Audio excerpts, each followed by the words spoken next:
लोगों का दावा था कि पैंगोचे मोनेस्ट्री में एक यटी का खोपड़ी रखा हुआ है। इस दौरान कुछ लोग इस मोनेस्ट्री में जाते हैं और यटी के बाल का एक सैंपल लेते हैं। असल में यटी की कहानियां हजारों साल पुरानी है और कुछ प्री बुद्धिस्ट एरा की भी कहानियां हैं जो चली आ रही है। एक्सपर्ट्स ने कहा कि ये ना तो किसी इंसान का बाल है और ना ही किसी जानवर का बाल है और ना ही ये कोई बाल है। नमस्कार दोस्तों, साल 2008 की बात है। अरुणाचल प्रदेश में 12,000 फीट की ऊंचाई पर इंडियन आर्मी का एक मिलिट्री कैंप और उसके लिए सड़क बनाई जा रही थी। यही काम करने वाला एक मजदूर यहाँ से पैदल चलकर लोकल मार्केट तक जाता है। उसके बाद वो अपना सामान खरीदता है और अंधेरा होने से पहले वो वापस मिलिट्री कैंप के लिए निकल जाता है। कई घंटे बीत जाते हैं लेकिन वो वापस मिलिट्री कैंप तक पहुंचता नहीं है। पूरी रात भर उसका कोई नामो निशान नहीं दिखाई देता। अगले दिन एक लोकल आदमी अपने घोड़े के साथ उसी रास्ते से गुजरता है और इस आदमी को वो मजदूर रास्ते के किनारे बैठा हुआ दिखता है। ये एक बहुत ही अजीब तरीके से बैठा हुआ था। उस आदमी को लगता है कि इसने शराब पी है। वो उस मजदूर को आवाज लगाता है लेकिन कोई जवाब नहीं आता। धीरे धीरे वो आदमी मजदूर के पास जाता है और देखता है कि इस मजदूर की तो गर्दन टूटी हुई है और ये सांस भी नहीं ले रहा, ये जिंदा नहीं हो सकता। पास में उसका मोबाइल और पैसे बिखरे हुए थे। ये कोई चोरी या लूटपाट की घटना नहीं है क्योंकि पैसे वहीं बिखरे पड़े थे। अगर कोई चोर होता तो पैसे उठाकर लेकर भाग गया होता। इसकी गर्दन को भी देखकर ऐसा नहीं लगता कि इसका एक्सीडेंट हुआ है। अगर एक्सीडेंट हुआ होता तो वो नीचे गिरा पड़ा होता, लेकिन ये तो बड़े ही अजीब तरीके से बैठा हुआ है। बाकी पूरी बॉडी पर किसी चीज के निशान नहीं थे, बस गर्दन टूटी हुई थी। बाद में जब इसे डॉक्टर्स के पास ले जाया गया तो डॉक्टर ने कहा कि जिस तरीके से ये हड्डी टूटी हुई है वो किसी भी इंसान के लिए तोड़ना बहुत मुश्किल होता,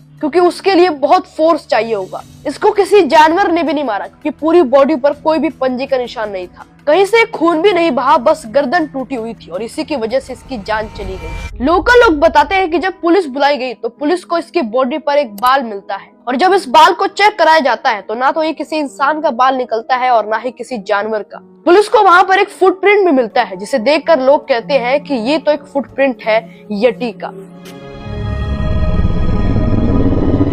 लोकल लोगों का कहना था कि जिस एरिया में ये सड़क बनाई जा रही है वहाँ पर यटी घूमते हैं और उनका मानना था कि इस मजदूर को एक यटी ने मारा है। आखिर क्या सच्चाई है इसके बारे में? आपने सोशल मीडिया पे यटी के बारे में तो बहुत सुना होगा, लेकिन क्या कोई साइंटिफिक प्रूफ एग्जिस्ट करता है यटी के बारे में? आइए जानते हैं दोस्तों यटी के रहस्य की पूरी कहानी आज के इस वीडियो में।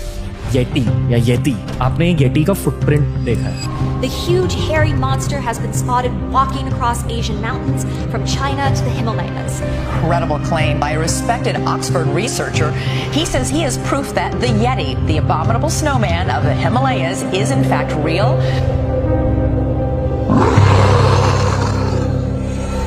यटी की सबसे फेमस कहानी है दोस्तों साल 1951 की। ब्रिटिश माउंटेनियर एरिक शिप्टन और उनके साथी माइकल वॉर्ड्स माउंट एवरेस्ट पर चढ़ाई करने के लिए एक ऑल्टरनेटिव रास्ता ढूंढ रहे थे। तभी उन्हें मैंगलोंग ग्लेशियर के बर्फों के बीच एक पंजे का निशान दिखता है। 13 इंच लंबे और 8 इंच चौड़े। ये इंसानों के पैरों जैसे दिखते थे लेकिन साइज में बहुत बड़े थे।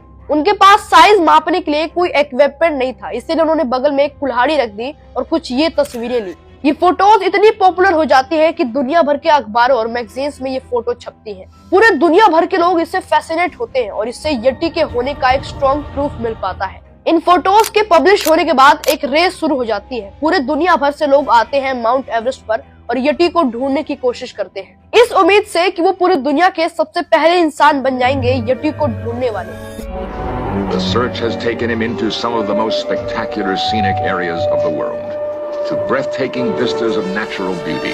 लेकिन ये यटी दिखता कैसा है? जिन जिन लोगों ने यटी को देखने का क्लेम किया है उनके डिस्क्रिप्शंस में कई चीजें कॉमन है। उनके हिसाब से ये एक एप जैसा क्रीचर है जो साइज में इंसानों से बहुत बड़ा होता है। इसके लंबे लंबे आर्म्स होते हैं और काफी पावरफुल छाती। इसकी हाइट 7 से 8 फीट तक बताई जाती है और इसका वजन 90 से 180 किलो के आसपास। और अपने शरीर को ये मोड़ नहीं सकता, यानी कि पीछे मुड़ के नहीं देख सकता। ये सीधा खड़ा होकर 2 पैरों पे चलता है और जंगलों में ये अपने हाथ की मदद से एक पेड़ पे दूसरे पेड़ पर जाता है। और उनके हिसाब से ये अपने हाथ में एक बहुत बड़ा पत्थर भी लिया होता है जिसको ये हथियार के रूप में इस्तेमाल करता है। भूटान के लोग जो यटी में मानते हैं उनके हिसाब से आमतौर पर ये अकेले या जोड़े में दिखता है। बहुत ही रेयरली ये झुंड में दिखते हैं।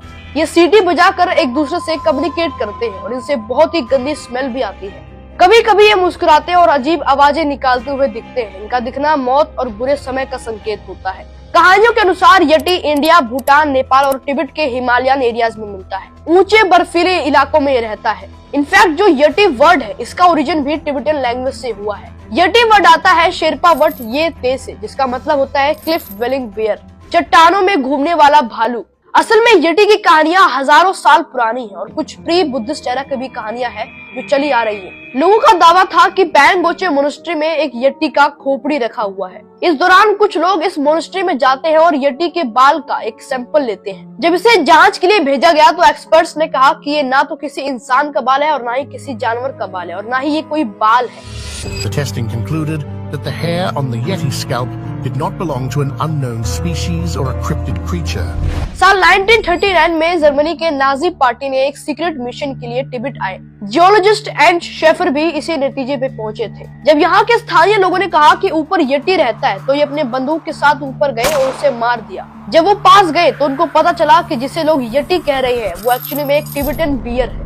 इन्होंने कहा कि यटी एक मिथ है जो लोगों के सुपरस्टिशन से पैदा हुआ है। आज के दिन इस मिस्ट्री का राज साफ साफ दिखाई देता है क्योंकि यटी कहीं दिखाई नहीं देता। यही सुपरस्टिशन और झूठी कहानियां लोगों के मन में बैठ जाती है और जब बड़े होते हैं तो उसे झूठ मानना बहुत मुश्किल हो जाता है। फिलहाल आज के इस वीडियो में बस इतना ही। अगर आपको ये वीडियो पसंद आया हो तो मैंने ऐसे ही ह्यूमन एवोल्यूशन के ऊपर एक वीडियो बनाया है जिसे आप यहाँ क्लिक करके जाकर देख सकते हैं। बहुत बहुत धन्यवाद।